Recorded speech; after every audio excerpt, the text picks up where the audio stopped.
Thank you so much for tuning into Beyond the Checkbox Mind Masters. My name is Jason Gotwalt, and I'm the guest host for Dr. Ryan Todd. I have 15 years of experience helping HR and business leaders create cultures that can thrive. And I had a special guest today, Alysha Campbell. My conversation with Alysha Campbell was all around taking an action bias and how to do that. Alysha has global HR experiences. She's taken that and created her own company. She's the CEO of Culture Shift, fractional HR and consultancy. In this conversation, you'll learn about some of those tactics. You'll learn about some of the generational conditioning that exists that you might see some resistance, especially when trying to implement psychological safety type initiatives. And importantly, Alysha talks firsthand about what she's seen from an ROI perspective, engagement, performance, productivity, and how you can achieve that. I really hope you enjoy the show.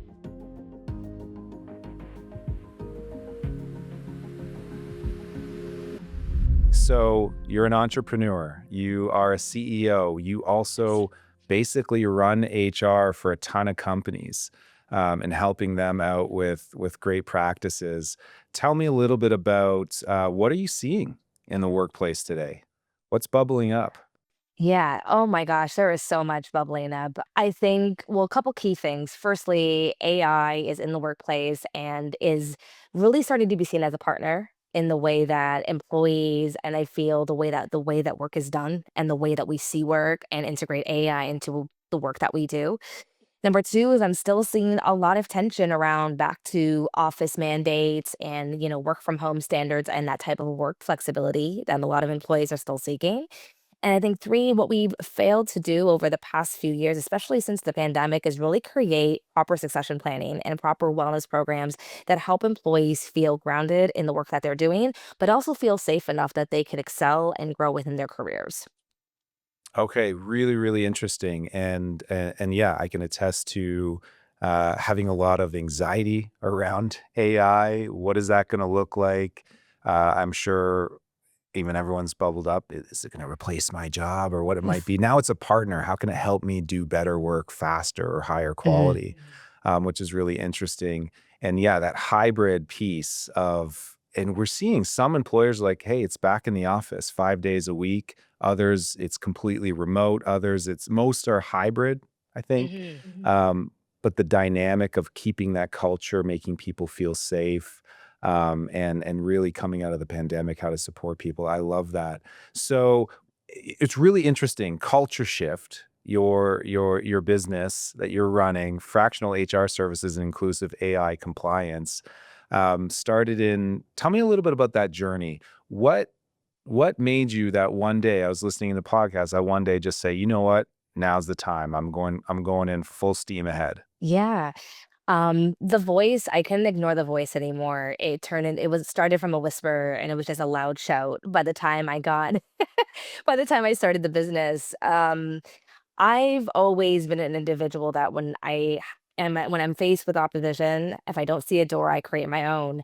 And that was literally the birth story of Culture Shift. I was working corporate for myself. I'm a go-getter. I'm someone who does, all the things to a fault. And I think at that point, from the origin story, I had, I think gotten passed over twice now for a promotion and seeing the amount of work that I was doing, it was just the pent up frustration of, okay, I have to be better. I want to do better. I want to do more. And it's still not yielding the results that I wanted. I was like, okay, I can let this break me or I can, make forge my own path. And so that's kind of what birthed Culture Shift. I had no idea what I was doing. I had no clue about business. I just knew that I love this work. I love creating workplaces that bring you joy every day because I think we can really do great work as human beings. And I just wanted to do that. That was really my only kind of driving force at that point.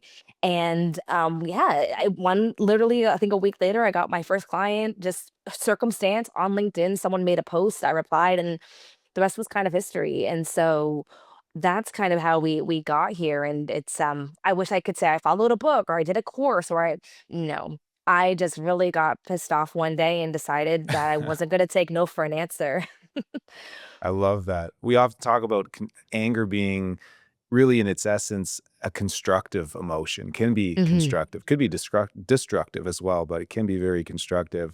Why that really resonates with me, Alicia, is I think a lot of the leaders that we work with, they have this whisper. We can do more to support employee well-being, for example, or employee mental health, or create a thriving culture that's psychologically safe, that's inclusive. And there's these whispers, and nothing's really getting done, and they're kind of getting this built up frustration, and they're looking for maybe the inspiration or the tools to just go and get done what needs to be done. And that might not be starting a new company, right? Because being an Mhm. entrepreneur, as you know, is a whole other beast of a road to take. But it might be Yes. like, how do I get what I need from my leaders so I can get the investment and almost like an intrapreneur, get done what we need Mhm. to get done. So I think that resonates. So was that anger? How long was it building up for? Would you say was it a year? Was it 2 years? Was it 5 years? I've always had an entrepreneurial streak in me. Yeah. My dad's an entrepreneur. He's always worked for himself, and so I knew at some point in my career I would want to venture out, start something. Was it going to be full time or not? Who knew? But I knew that I was always in school. I took accounting. I took those core. I mean, my whole degree is in business, so I was already very business minded and focused, and knew that okay, something is going to get birthed out of this. I think where the anger came from was, in the beginning, I think of anyone's career, it can be a little bit of a grueling experience, right? You're getting your foot in the door, you work the long hours, do all the things you're supposed to do to build your career, right? And at a certain point, you want to start to get a return on that investment. You want to start to have those doors open. You want to start to have things be a bit more easeful and not just constantly feeling like you're pushing a boulder up a hill.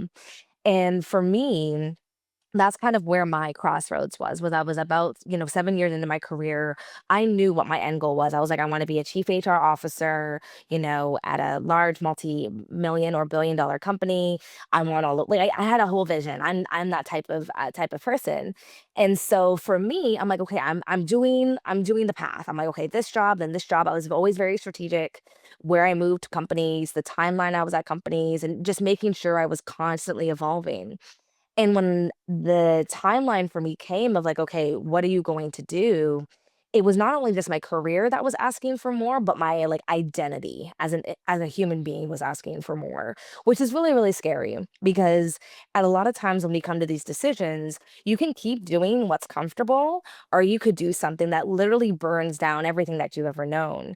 And that's kind of the path that I chose where I was like, I don't know what I'm doing. I know, I have some examples or ideas, but like doing the thing and thinking of the thing are totally two different beasts. And so for me, I think it just came to a point where that ROI on my career wasn't coming through at kind of the cadence and path that I had sought out. And for me, it was like, okay, if this path isn't going to work, I have to start carving a different one.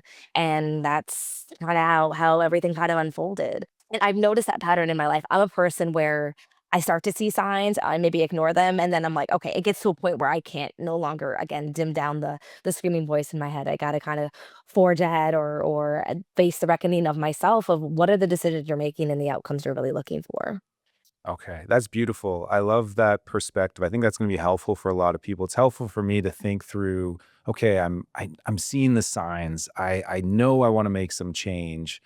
I think the way the process in which what you went through that to think about an ROI and really valuing your time and your strengths. I've put so much energy and time into a this thing. Am I getting a return? And if Mhm. not, if I'm not getting that return, and I think that realization gives people the power to say, how can I get the return? I want to put that Yeah. same effort in. I want to focus on those things that I think are important or I value. What's a better path to get a return? It's such a beautiful way to think about your current situation, and then of course have the power or empower to make that change because that's scary and it's difficult, like you Oh, said. Okay. Um, absolutely. so you're walking into companies, they're bringing you on culture Yeah. shift, and they want to see change clearly.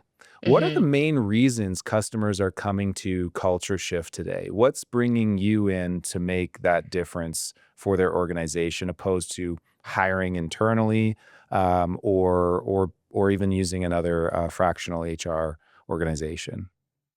Great question. So usually the inflection point where I come in is there's clearly not that expertise that is needed. HR can be put into a box, but really HR is a lot of things. There's, of course, your core HR fundamentals, and there's learning and training. The compensation benefits, people experience, and so HR has really become this. Its own little world in and of itself where it serves a lot of functions, and it's really key to the business operational procedures to really making a workplace thrive and employees feel valued. And so usually I come in where, okay, the company's like, okay, we're making revenue, things are good, we're hiring, maybe we're at 5, we're going to grow to 10, next year to 20, and we need someone to manage this. Like, these are people, there's policies, compliance, tools, etc. We need to start building like an HR ecosystem to really make sure we're doing this in the best way that we can do. So that's usually kind of the point where I'm inserted. The reason I'm chosen over other fractional HR companies is that I bring in a lot of experience, not just from a US perspective, but a global perspective. In my career, for those who don't know, I'm born and raised in Toronto, Canada. So I have the Canadian experience, US, as well as international experience through my corporate career. So a lot of companies who have satellite offices or are hiring internationally, I understand international, employee laws and compliance, and so I can come in and really fill a lot of holes very quickly. Number 2, I come in as a partner. I'm not here just to do a job and just get a task done. I am integrated, I am immersed, and I really become one with the organization and the leadership team. And so I'm just not a task person, but I'm someone who can give thoughtful insight, help with executive coaching, help to support kind of workforce planning and transformation, and really start to build out the blueprint and kind of roadmap of what our culture is going to look like over the next 3, 5, 10 years. And so I bring in both that executive kind of presence, but with the nuance of like, what are we doing and why are we doing it? Let's not just create a work from home policy because that's the cool thing to do. What are we trying to achieve by having that? What's the ROI we're trying to seek? What does balance look like? What are the needs of the business plus the needs of the team? And so I really bring that strategic lens to every conversation while also making sure that, work is continuing to get done. There's key things that are unfolding and everyone's having hopefully a really good time in the process. I love that. Okay, I love Mhm. that. Also born in Toronto, Ontario, Yes. Canada, too. You. So, and grew up around there. Cool. I didn't know that about us. Yeah. Um, yeah, really interesting and such a pivotal moment for a lot of companies that you're working with. Maybe they've been 5, 10 employees for a long time and they're like, now it's time to grow. Or maybe they're a tech startup and they got Mhm. funding and now they can hire more people and they just really need to focus on their expertise and bringing you in as a strategic partner. What I've loved about being in the working with HR professionals, I'm not an HR professional, the last 15 years from a strategic standpoint is seeing how that value from that profession has risen to the point of being critical. And now see almost every, especially medium, larger size company have a CHRO, Mhm. because it's so vitally important to the business to thrive, especially now. And I'm curious, if you might tell me a little bit about when companies are looking to grow, they're bringing you in as a strategic partner, and this is not meant to be a redundant question, but how Yeah. often is talent retention, talent attraction coming up, tied to culture and just tied to strategic growth? Mhm. Is that a top of mind conversation that you're having? Is that kind of the core of what you're focused on all the functions supporting? Yeah, absolutely. When it comes to culture and people, they go hand in hand. There's always that kind of story of, okay, do you hire kind of, the brilliant jerk at the expense of the company you're building? And, a lot of people have different opinions, but when you think about one person that can influence, that can create, that can impact a company, its people, its processes, and even its clients and customers, that's a pretty powerful individual. And so people and strategy and, talent attraction and retention, is really the core when it comes to how are we going to operationalize and really continue to take our business to the next level. And a lot of business owners or CEOs, they're not thinking that. They're not thinking at that granular level of like, okay, how does A plus B equal C? And that's where I come in. It's helping them to tie in the people elements back to the larger strategic planning pieces. So if we know that we want to open a new office, in Canada, and we need to understand, okay, yes, we need office space, legal agreements, all those things, etc. But do you actually understand what the Canadian employee marketplace looks like right now? Are you familiar with the type of different cultural nuances that they're expecting when they are looking for offers? What culture means and looks like for them. Even if we look at inclusion, inclusion looks different across the US to Canada in a lot of different ways. There's a lot of things that people value differently in that spectrum. And so, even nuances like that, when we think about, okay, putting people in a container, which we call a business, asking them to operate and be as high performance as possible, those personalities and isms are going to come to life. And so, how are we making sure that we're attracting the right talent, retaining the best talent that we can, and also continuing to thrive in a market that is tumultuous and in a lot going on every single day? That's a lot to hold. And so, I always bring those elements to light. I'm always mindful of the macro and micro impacts of key talent decisions coming and going, because we can't forget that, some folks got to cycle out as well. And what that means. And then at the end of the day, we still, 9 out of 10 times with the clients I work with, they have a board or a large shareholder investor that needs to be, in the loop as well. So how are we creating the complete narrative of, these very small decisions, but large to us, to someone who is looking at everything from a 30,000-foot view? And so I really like to make sure that I'm providing that element at all levels. I love that. Okay. Um, I'd love to talk a little bit specifically around culture, and how that maybe perspective has changed from attraction, retention, with the newer generation of workforce, or even just the post-COVID workforce or the Mhm. hybrid workforce that is going on. I know in our research we've seen a shift from pay and benefits, job title. Back way back when I used to start my career as a recruiter, was like, what's the commute time? Like, how Yep. close am I? That was a big thing. Now, Yep. not so much a thing. Um, but yeah, with the new workforce, if you will, tell me a little bit about culture, and specifically what you're seeing within the businesses you're working with around mental health and supporting psychological safety, or making sure that it is psychologically safe. Mhm. um, is there more emphasis there? Is there still some resistance when you're talking to businesses around investing in those areas? I'd love to hear what trends you're seeing. Yeah. Unfortunately, there is still a lot of resistance. And the resistance piece doesn't come until later. Everyone wants to, of course, want to provide a psychologically safe workplace. Everyone wants to toot wellness benefits and, bringing your whole self to work and all of those key things, which is great. But when you begin to put that into action, a lot more is required, not just of the system itself, but from the people who are implementing the system and who are key factors in creating psychological safety. And one thing I've noticed, and it's a hard thing to solve, at least at this level, is that you can't provide psychological safety where you yourself are not psychologically safe. And so, as Interesting. a leader, if I'm trying to provide a psychologically safe workplace, and I myself have never experienced that, I'm still, maybe not feeling supported in my own role as a leader or through my organization, how am I able to really even emulate that type of experience if I have never really felt that myself? I can guess and I can do, but is that really even what that looks like? And what psychological safety might mean for me might mean 10 different things to 10 other different people. So this is very nuanced, this is very layered.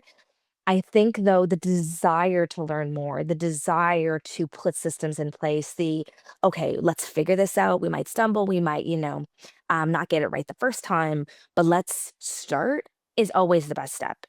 And then it comes to those deeper layers of us. How do I myself, what are some of the things I got to reflect on to make sure that the work I do, the words I'm saying, the actions I'm demonstrating follow through with the psychological safety I'm creating.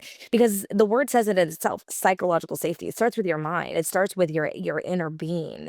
And so you could put a system in place, all those pieces, but if your energy doesn't create that piece of safety, these systems are only going to hold up for so long. It really is a cultural shift. And so when someone doesn't feel psychologically safe and brings that to your attention, are you ready to hold that? Are you ready to sit down and really say, okay, how did I communicate what I just said?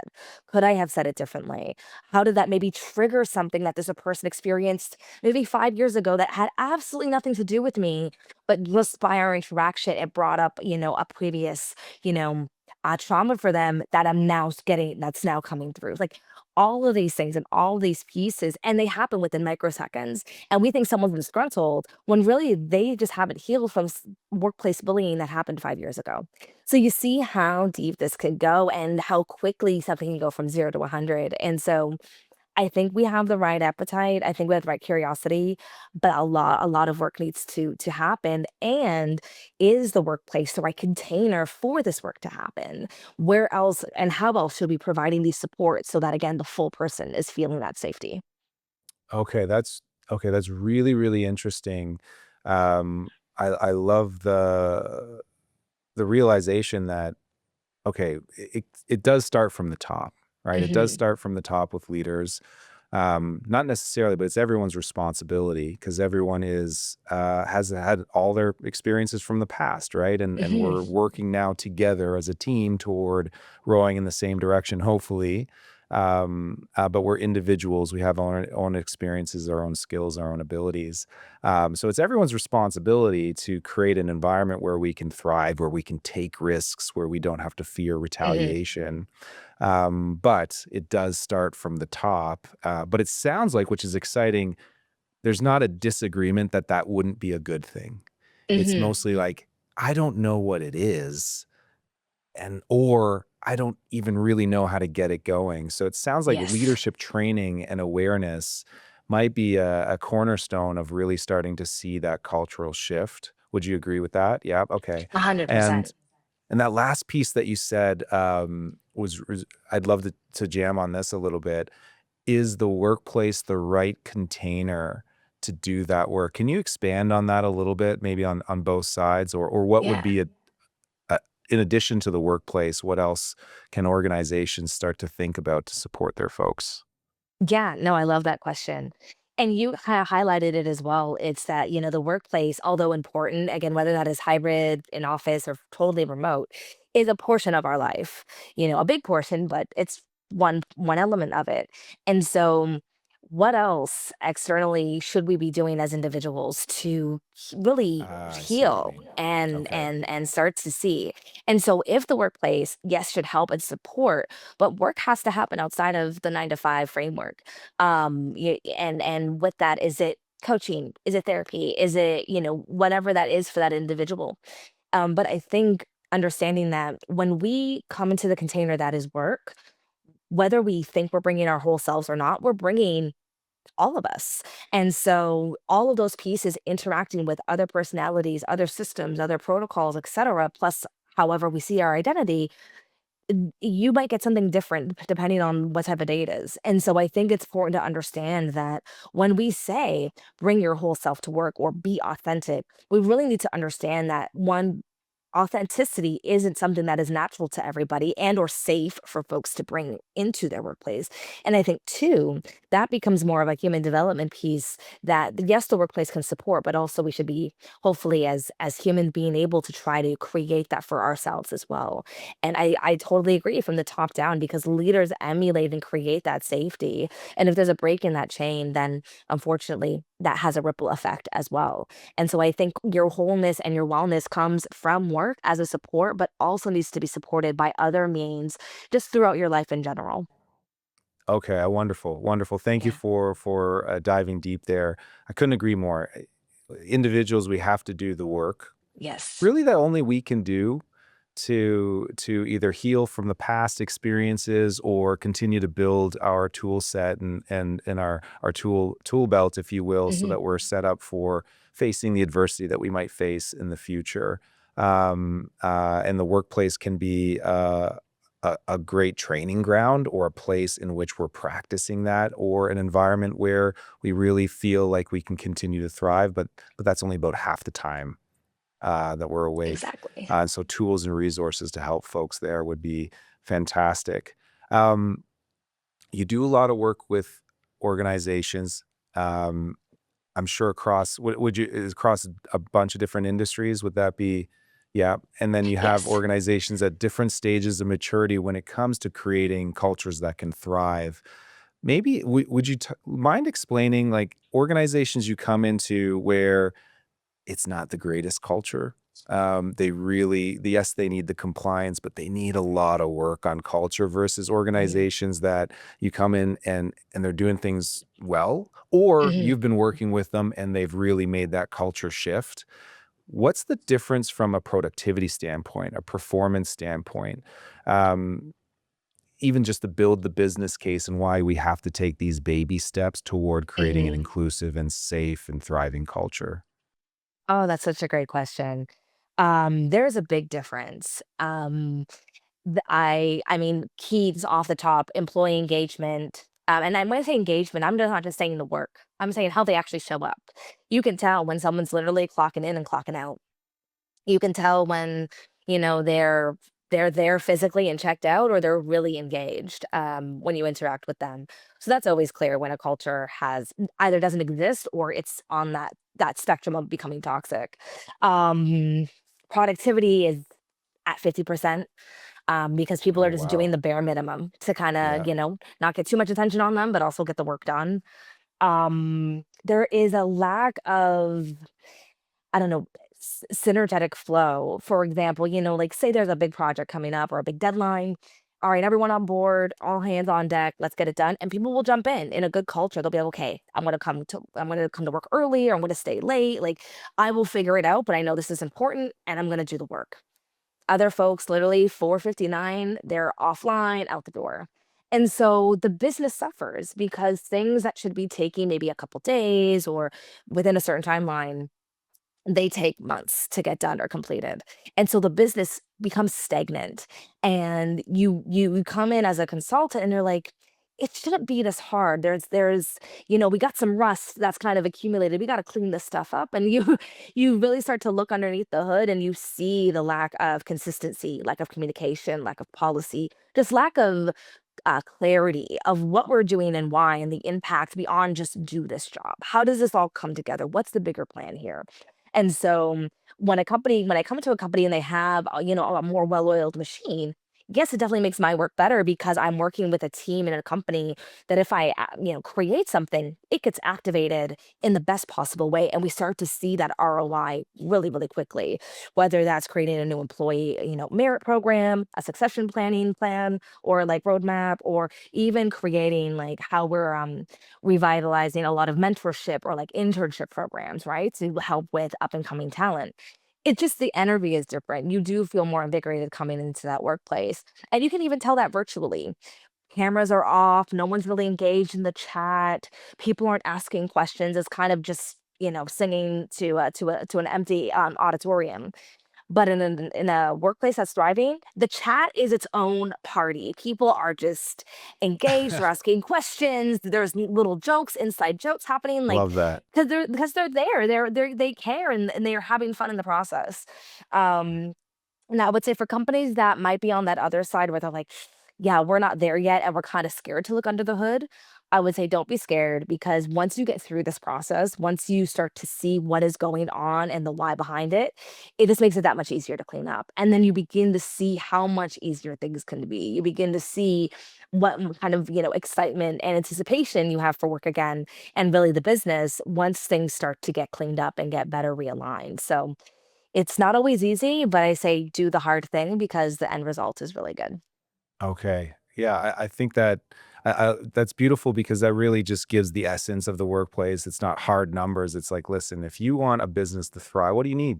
Just like a Mhm. sports. I don't know. You're from Toronto originally. Are Yeah. you a Jays fan? I'm an unfortunate Uh, Leafs fan. I love the yeah. Raptors.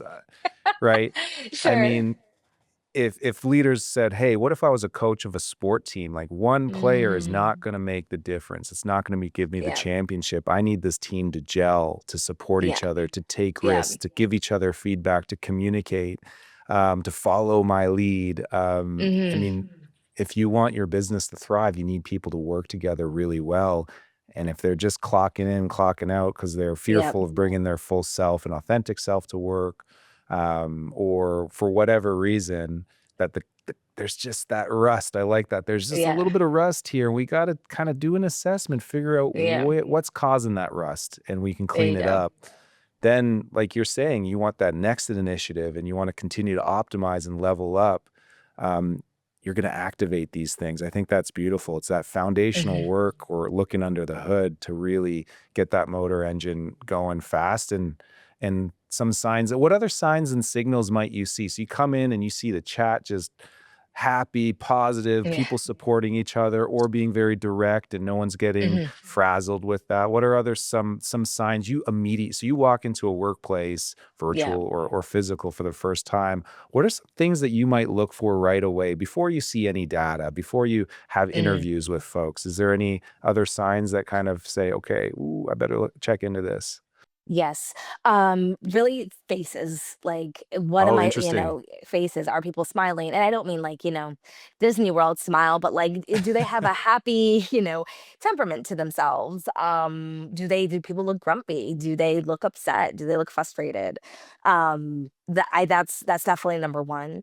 And then I think number two is the pace of which people are moving. If people are moving slower, a little bit lethargic, and mind you, maybe I'm coming in on a Tuesday or Monday, so off of a long weekend or something, that can definitely throw things off. But usually there's an energy in both. It's surprisingly even virtual when I come into a space. And so that will always be the first sign is how people look, their demeanor, and then just the energy of just walking into the space as well and just kind of feeling like, ooh, do I feel like, Yeah, when you walk into a party, you're like, okay, we can do this. I can stay up an extra hour and just vibe with these people. Is there a vibe?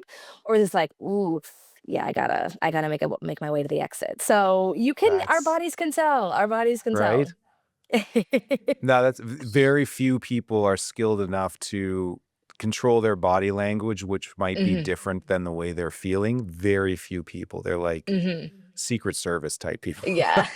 But most of the people, like, Exac we're wearing it some way, shape, or Yep. form, and you feel it. That's really interesting. Yeah. Okay, cool. One other thing, I'm just curious, your work in AI, so inclusive AI, making sure that we're compliant also with standards. AI, we Mhm. discussed a little bit before we jumped on Yeah. here and how AI has shifted from this thing, this unknown to, for most people now, a tool, a resource.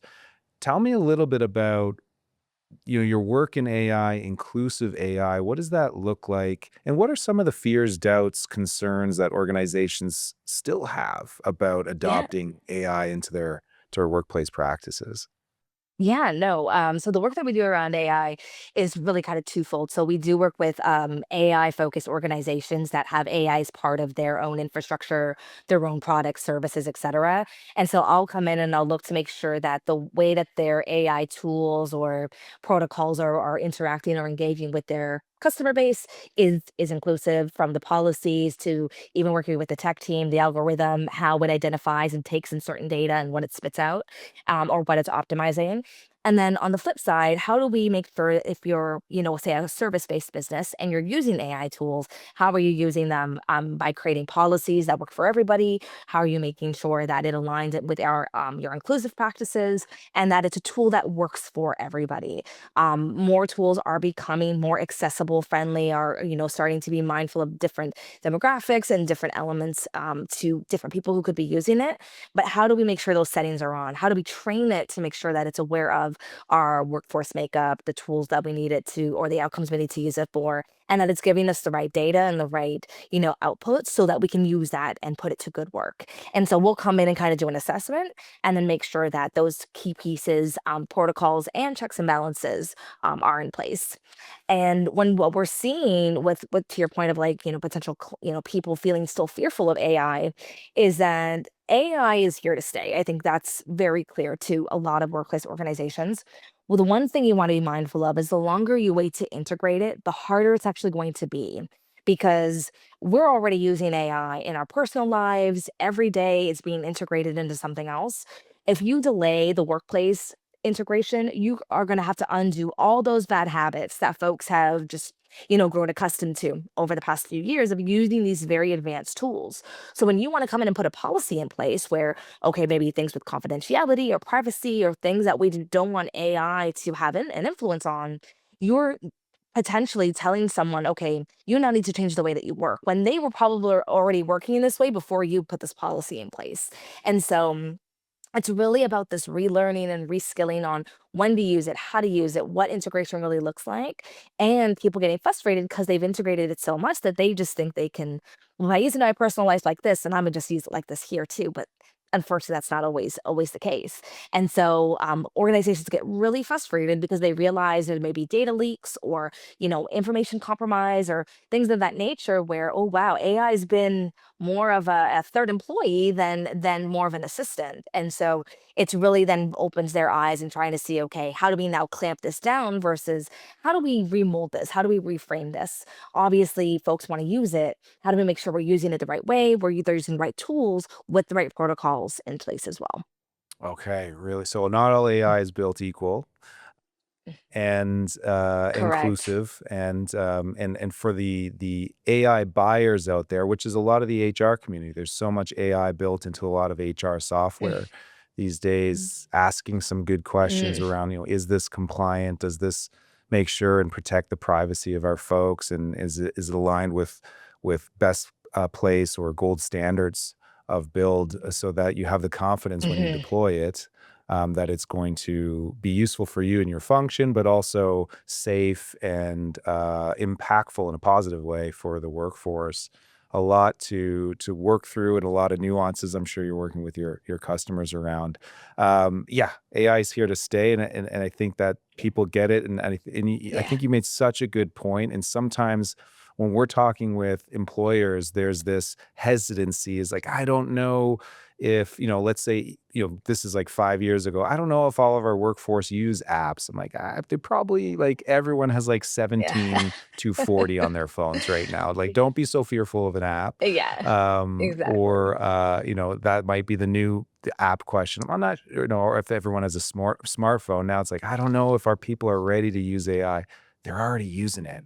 They're already Mhm. using it. Most are There you already go. using it. So it's not about them, it's about you. Like, you gotta get on board with this thing in the right way. So I love that, and Yeah. keeping people safe. So what's next for Exactly. you, Alysha? What are you excited about? What are you Yeah. focused on? Any new projects or kind of research that you're doing for your customers? Oh, there's a lot on the go. So, definitely continuing to provide supports on the AI compliance front, providing toolkits, assessments, and really how to grow AI as you grow your business. I think that's something we're starting to partner with a lot of organizations on. So, super excited to make those new offerings as well. And then also getting back to basics. I think now that we're getting into this groove of hybrid, virtual, etc., a lot of fundamental things have kind of fallen to the wayside. So, for example, when's the last time a company's done a compensation audit or looked at market data for different positions as they grow? Another things that haven't been utilized are, market reports on succession planning or even high potential talent programs. And so because the market has changed so much, we have to continue to be so competitive and so intentional about the workforce. And so helping my clients kind of think about these things they've kind of let go over the past few years and put those back into focus so we can create an even better workplace. Great. Thank you so Yeah. much, Alicia, for your time. How does, if anyone in our audience wants to get a hold of you, what's the best way to do that? Yeah. So LinkedIn, Alysha M. Campbell, I'm there, or AlyshaCampbell.com, cultureshifthr.com. You can find me on all platforms. Amazing. Well, thank you so much. I know you're wearing a million hats at once. You're doing Yes. great work with, the fabric of business today, small businesses, growing businesses, and helping them do it right and really set themselves up for great culture and growth. So keep up that good work. Thank you so much for joining us Yes. today, and I hope you have a great rest of your day. Yes, you too, Jason. Thanks.